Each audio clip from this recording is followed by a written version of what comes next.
Namaste, welcome to Myways. I hope you all are doing well. I am back with a new video. र by title आज तपाईहरुलाई थाहा भइसक्यो होला कि this is entrance makeover video. कसैको घरमा गेस्ट भएर जाँदाखेरि चाहिँ I feel like कि त्यो घरको entrance चाहिँ अलिकति lively, अलिकति welcoming, अलिकति warm होस् भन्ने feel हुन्छ. So I decided to make over my entrance also. So त्यस ड्युरेसनमा चाहिँ मैले केही क्लिप्सहरु सुट गरेको थिएँ र त्यसलाई चाहिँ कम्पाइलेसन गरेर मैले यो भिडियो रेडी गरेको छु हजुरहरुको लागि भनेर. सबैको रिक्वायरमेन्ट र सबैको चोइसेसहरु फरक हुन्छ.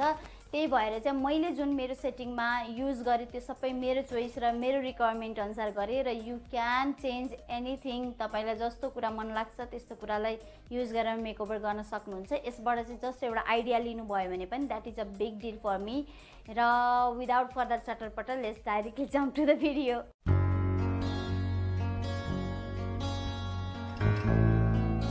This is the entrance of my house. माथि एउटा फुल लेन्थको मिरर छ र त्यसको साइडमा मेरो लिभिङ रुम छ. यो वाल चाहिँ मैले अराउन्ड 3 इयर्स ब्याक आफै पेन्ट गरेको हो. यहाँ हेलमेट राख्ने र्याक छ र साइजमा यो अलिकति स्मल साइजको छ area. So I need something that can be functional and can be portable whenever necessary. अलिकति पनि हार्स डेकोरेसन भयो भने इट विल बी डिफिकल्ट चाहिएको बेलामा रिमुभ गर्नको लागि. So let's start. कन्सेप्चुअलाइजेसन गरिसकेपछि आई फाउन्ड दिस विन्डो जुन चाहिँ अनयुज भएर बसिरहेको थियो. यो चाहिँ अलिकति डिफेक्टिभ भएको भएर अनयुज भएको हो. डिफेक्ट चाहिँ के छ भने यो वान साइडबाट अलिकति सर्टर र अर्को साइडबाट चाहिँ अलिकति लामो छ.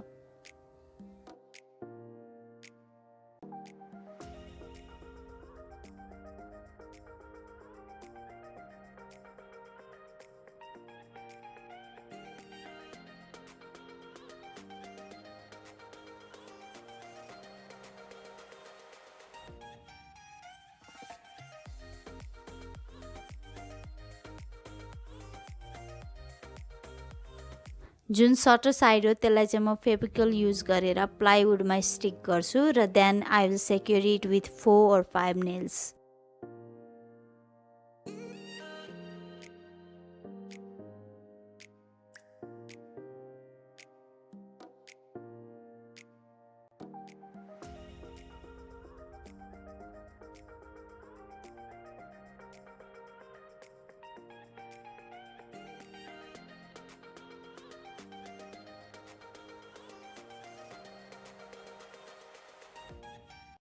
To hang I am using यस्तो खाले बुक्स.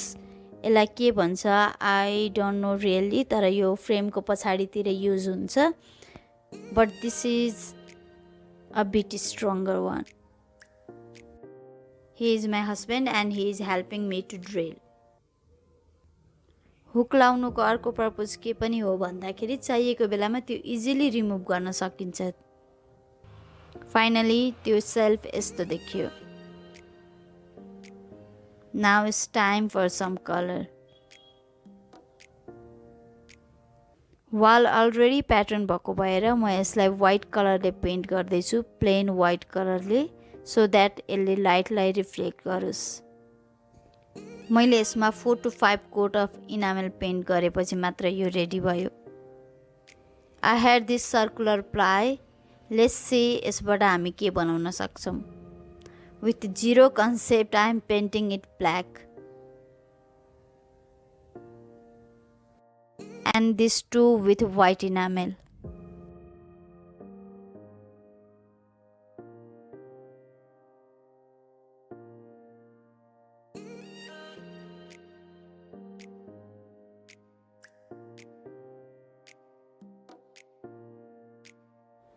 After drying, यो प्लाई चाहिँ यस्तो देखियो. यसमा मैले 6 होल गरेको थिएँ अलरेडी ड्रिल गरेर. ग्रीन कलरको ऊन लिएर म यसमा नर्मली ब्रेड गर्दै छु र 1 होलबाट इन्सर्ट गरेर अघि पेन्ट गरेको प्लास्टिक पटलाई यसमा टाई गर्दै छु.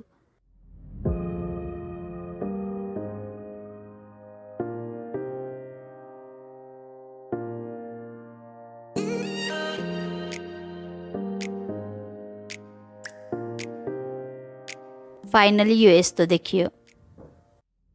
फ्री ह्यान्डेडली म यो बोर्डमा वेलकम लेख्दैछु। यु क्यान राइट एनिथिङ जसले चाहिँ आफ्नो गेस्टलाई अलिकति पोजिटिभ भाइब दिन्छ जस्तो लाग्छ। You can write that word like sweet home, welcome, स्वागतम, anything. Now day 2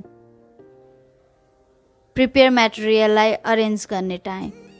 excited to see the final result. Finally the reveal. मसँग यो भास थियो अलरेडी, अफकोर्स विथ फ्लावर्स, र यसले कुनै पनि पर्टिकुलर ठाउँ पाइरहेको थिएन। यो इन्ट्रान्समा इट गोज पर्फेक्टली नाउ। यो बन्च अफ वाइट फ्लावर्स र यसमा 2 or 3 येल्लो कलरको फ्लावर लुक्स awesome।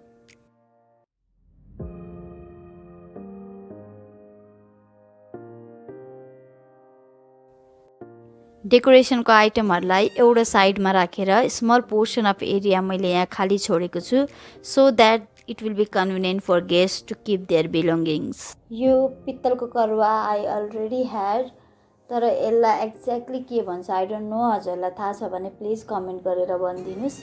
यसलाई मैले यहाँ राखेको छु सो द्याट यसले चाहिँ अलिकति ट्रेडिसनल फिल दियोस्। यो क्लेको पट पनि मैले डिआइवाई गरेको हो। यसलाई मैले अफिस मेकओभर भिडियोमा डिआइवाई गरेर पेन होल्डर बनाएको थिएँ। If you haven't watch that video म लिङ्क चाहिँ आई बटनमा माथि मेन्सन गरिदिन्छु। यो वाइट सिमेन्टको भास हो जुन मैले आफै डिआइवाई गरेर बनाएको हो। यो अलि सानो छ so I can't plant anything here, but यसले अलिकति शङ्खको जस्तो इल्युजन दिने भएको भएर यो ट्रेडिसनल थिममा it goes well. This is a wooden mask. I got it from Manokamana 6 years back I guess।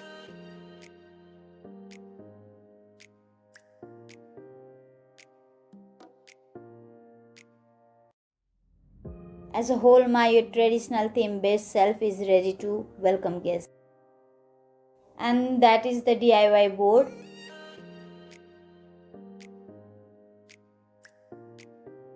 यसमा मैले अलिकति लङ्गर लेन्थको प्लान्ट लगाएको छु so that it gives length to the area.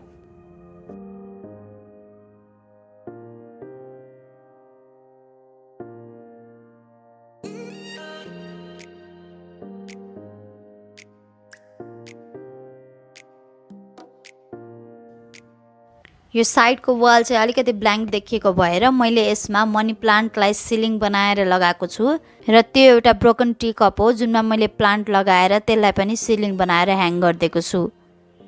Black भएको भएर it goes well with the theme. Anyway I love reusing things.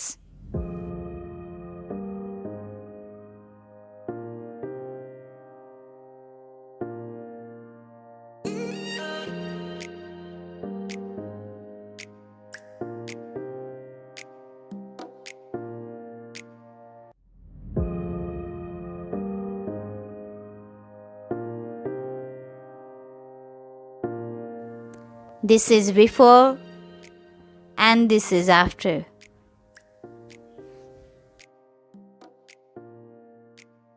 Thank you so much for watching this video. तपाईले चाहिँ आफ्नो इन्ट्रान्सलाई मेकओभर गर्ने डिसाइड गर्नुभयो भने do not forget to click the picture र मलाई मेरो सोशल मिडियामा ट्याग गर्नु होला। मेरो इन्स्टाग्राम र फेसबुकको लिंक चाहिँ तल डिस्क्रिप्सन बक्समा छ र कुनै पनि रिजनले यो भिडियो मन पर्यो भने चाहिँ प्लिज प्रेस थम्स अप र आफ्नो नियर वन्ससँग चाहिँ शेयर गर्न नबिर्सिनु।